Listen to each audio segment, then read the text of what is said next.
Hello students, welcome to Ajit study centre. आज हम लोग पढ़ेंगे कोरोना वायरस पर निबंध। अगर आप स्टूडेंट हो तो यह वीडियो आपके लिए काफी महत्वपूर्ण है, क्योंकि आपको कोरोना वायरस के बारे में जानना बहुत आवश्यक है। आप किसी भी बोर्ड से हो, चाहे आप झारखंड बोर्ड से हो, यूपी बोर्ड से हो, एमपी बोर्ड से हो या बिहार बोर्ड से हो, आप किसी भी बोर्ड से हो या आप किसी भी क्लास में हो, आपके एग्जाम में कोरोना वायरस पर निबंध लिखने के लिए अवश्य आएगा। आप इस वीडियो को बिना स्किप किए पूरा देखिए। तो चलिए स्टार्ट करते हैं कोरोना वायरस पर निबंध। प्रस्तावना।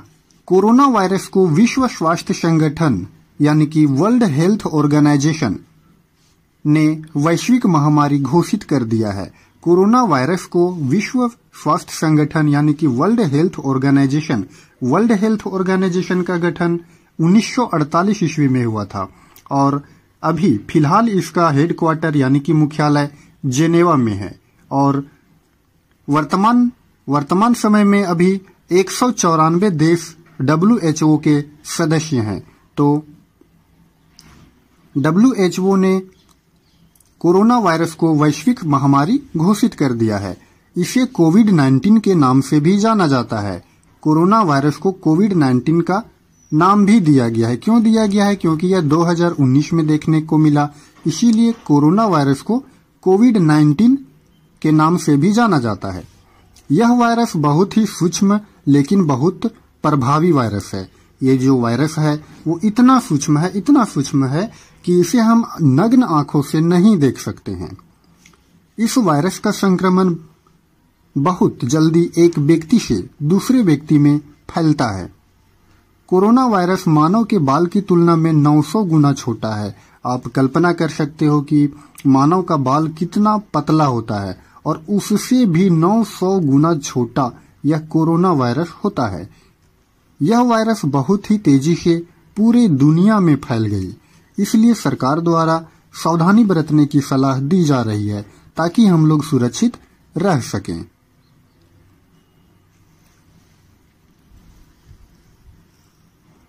चलिए कोरोना वायरस क्या है इसके बारे में समझते हैं बहुत ही अच्छे से। तो स्टूडेंट्स, कोरोना वायरस जो है एक कोशिकीय अति सूक्ष्म जीव है। ये जो कोरोना वायरस है वो सिंगल सेल का एक जीव है जो बहुत ही अति सूक्ष्म है, जो केवल जीवित कोशिका में ही अपनी वंश वृद्धि कर सकता है। ये जो कोरोना वायरस है या फिर किसी भी प्रकार के जो वायरस जो होते हैं वो लिविंग सेल्स में आने के बाद वे अपने आप एक्टिवेट हो जाते हैं यानी कि इनेबल हो जाते हैं। तो ये कोरोना वायरस भी जस्ट उसी प्रकार का है और उसी फैमिली का है। क्या है कि ये जीवित कोशिका में अपने वंश वृद्धि कर सकते हैं। कोरोना ये जो कोई भी जो वायरस जो होते हैं वो कभी मरते नहीं है। हाँ, वायरस जो होते हैं वो डेड सेल में एक्टिवेट नहीं होते हैं। अगर मान लीजिए कि वायरस जो है वो किसी चेयर पर या फिर किसी ट्रेन के सीट पर, बस के सीट पर या फिर कहीं पर भी अगर वायरस अगर पड़े हो और जब हम लोग यानी कि कोई ह्यूमन बीइंग जब उसके संपर्क में आता है और उसके बॉडी से जब वायरस जब टच हो जाता है तब वो लिविंग सेल में आने के बाद वायरस जो होते हैं वो एक्टिवेट हो जाते हैं और वह अपना प्रकोप दिखाना स्टार्ट कर देता है। ये जो होते हैं, ये वायरस जो होते हैं, ये कोरोना वायरस नाभिकीय अम्ल और प्रोटीन से मिलकर के बने होते हैं। शरीर से बाहर ये मृत समान होते हैं, यानी कि ये मरे हुए होते हैं, लेकिन मरे हुए नहीं होते हैं। ये मरे हुए जैसे हो सकते हैं, मृत समान होते हैं, परंतु शरीर के अंदर जाते ही ये जीवित हो जाते हैं। इसके संक्रमण से व्यक्ति को सर्दी, जुकाम और सांस लेने जैसी समस्या हो सकती है। इसके अलावा बुखार, जुकाम, नाक बहना, गले में खराश जैसी समस्याएं उत्पन्न हो सकती हैं।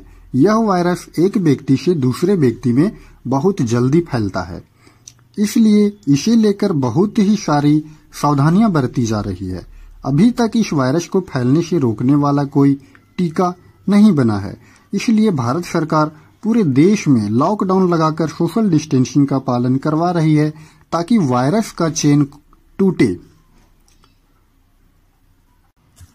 क्या है स्टूडेंट्स, कि जब कोई भी व्यक्ति जब कोरोना वायरस से जब संक्रमित हो जाता है तो सबसे पहले उसे सर्दी जुकाम होता है और सर्दी जुकाम के बाद उसे सांस लेने में प्रॉब्लम होने लग जाती है और इसके अलावा उसे बुखार भी होता है, जुकाम भी होता है और इसके साथ साथ नाक भी बहने लगता है।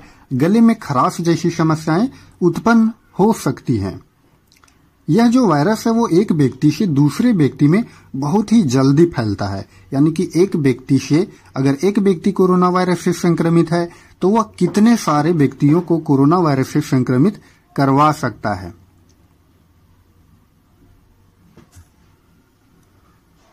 इसलिए इसे लेकर बहुत सारी सावधानियां बरती जा रही है। अभी तक इस वायरस को फैलने से रोकने वाला कोई भी दवा यानी कि कोई भी टीका बन करके नहीं आया है।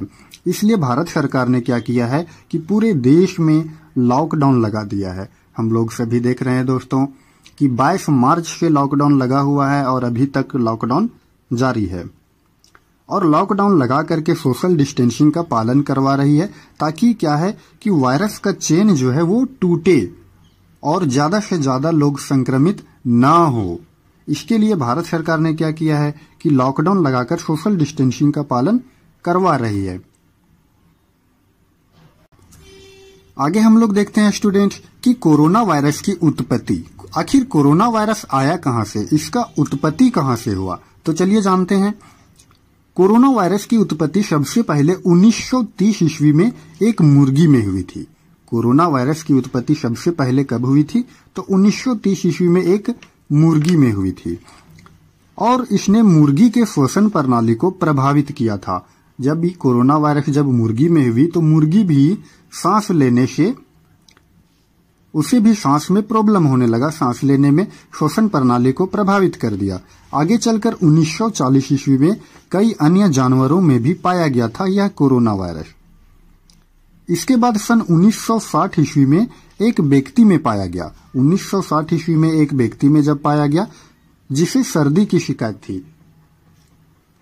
इन सब के बाद वर्ष 2019 ईस्वी में दोबारा इसका विकराल रूप चीन के वुहान में देखने को मिला और देखते ही देखते पूरे विश्व के 70 से अधिक देशों में यह कोरोना वायरस फैल गया।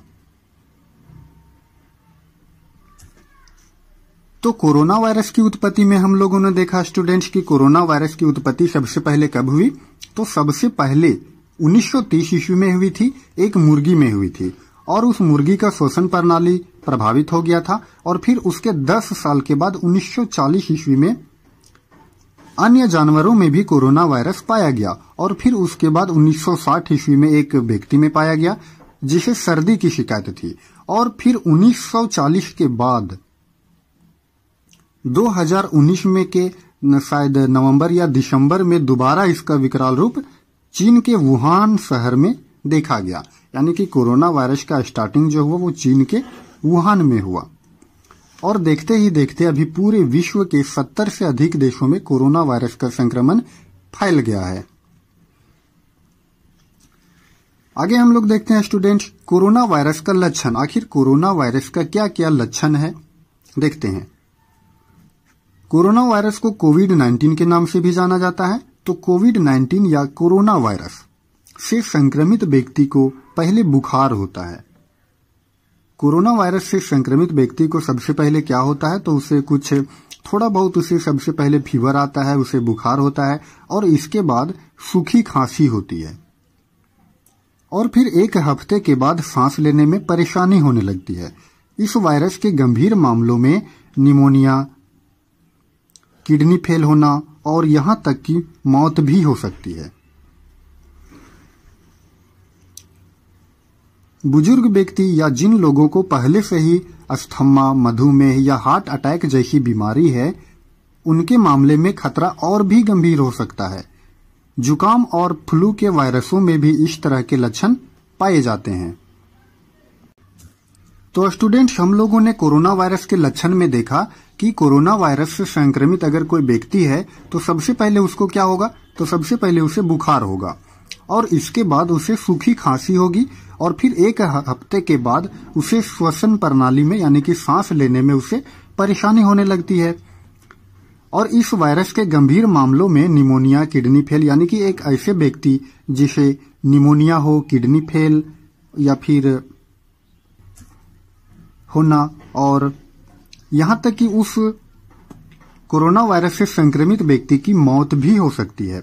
और ज्यादातर बुजुर्ग व्यक्ति, जिन लोगों को पहले से ही ये सभी बीमारी हैं जैसे कि अस्थमा, मधुमेह या हार्ट अटैक की बीमारी है, उन लोगों को काफी खतरा महसूस होता है इस बीमारी से। और सबसे ज्यादा देखा गया तो सबसे ज्यादा कोरोना वायरस की जो बीमारी थी वो सबसे ज्यादा अधिकतर बूढ़े व्यक्तियों में फैला।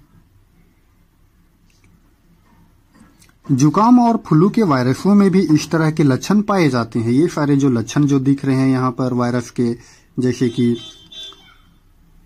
सूखी खांसी होना, बुखार लगना या फिर सांस लेने में प्रॉब्लम होना, तो ये जो है वो जुकाम और फ्लू के वायरस में भी इस तरह के लक्षण देखने को मिलते हैं। आगे हम लोग देखते हैं कोरोना वायरस से कैसे हम लोग बच सकते हैं। तो कोरोना वायरस से बचाव कैसे करें? पहला, कोरोना वायरस से बचने के लिए सोशल डिस्टेंसिंग का पालन अवश्य करें। क्या है दोस्तों कि अगर हम कोरोना वायरस से अगर हम बचना चाहते हैं, अगर सच में चाहते हैं कि कोरोना वायरस हमको नहीं पकड़े, तो अधिक से अधिक आप घरों में समय बिताइए।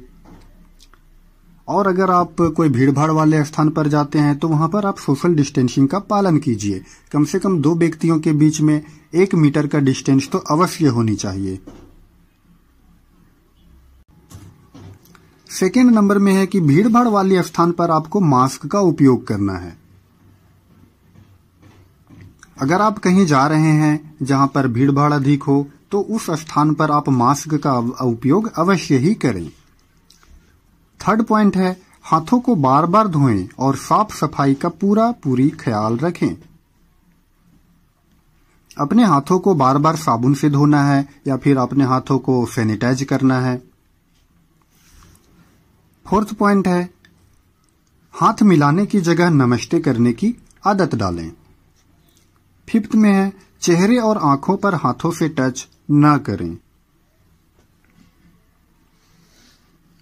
सिक्स में है, खांसते या छींकते समय अपने नाक और मुंह को रुमाल या टिश्यू से ढके। 7, इस्तेमाल किए गए टिश्यू को तुरंत बंद डिब्बे में फेंक दें। 8, अपने इम्यूनिटी को मजबूत बनाएं। स्टूडेंट्स, अपने इम्यूनिटी को मजबूत बनाने के लिए आप यहाँ पर गिलोय का भी उपयोग कर सकते हैं। गिलोय के पौधे को, उसका जो डंठल होता है उसे आप काढ़ा बना करके पी सकते हैं। इससे आपकी इम्यूनिटी सिस्टम स्ट्रांग होगी। 9 नंबर में है, हमेशा गुनगुना पानी पीने की आदत डालें।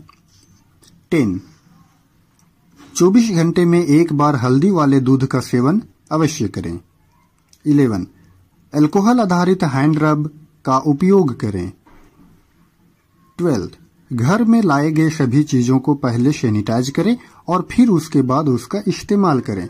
इस तरह से बहुत सारे ऐसे पॉइंट्स हैं या फिर इनके बचाव के उपाय हैं जिनसे आप कोरोना वायरस से बच सकते हैं। हमने कुछ पॉइंट यहां पर कवर किए।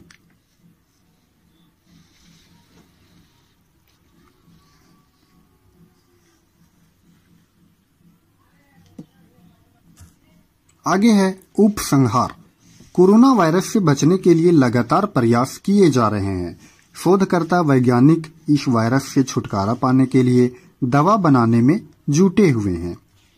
सरकार द्वारा लगातार इस खतरनाक बीमारी से बचने के लिए कठोर कदम उठाए जा रहे हैं ताकि इस महामारी से निजात पा सकें। इसलिए यह हम सबकी जिम्मेदारी बनती है कि हम नियमों का कड़ाई से पालन करें ताकि हम नियमों का कड़ाई से पालन करें ताकि हम देश को रोगमुक्त कर सकें। यहां पर ये लाइन रिपीट हो गया था। धन्यवाद स्टूडेंट्स। अगर आपको यह वीडियो अच्छी लगी हो तो अपने दोस्तों के बीच शेयर करना ना भूलें और लाइक कीजिए, कमेंट करके हमें बताएं कि यह वीडियो आपको कैसा लगा। धन्यवाद।